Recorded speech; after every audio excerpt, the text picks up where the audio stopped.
Hello girl, dito kami sa Gapan City dahil magpapasko na. Ayan, gala-gala muna kami with friends.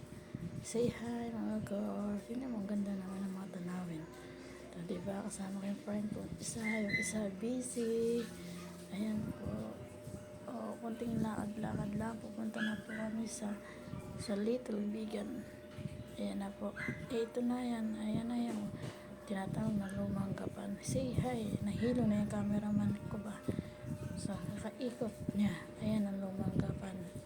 Hi guys. Ayan. Ayan yung isang friend. Ayan, friend ko maganda. Charis. Ayan po. Nahilo na yung cameraman ko. Saan daw po pesto. Ayan guys. Ayan na po kami habang kami naglalakad. Guys, kami dyan ay naghahanap ng CR. Hindi namin alam kung saan yung CR dyan. Ikot-ikot na lang kami.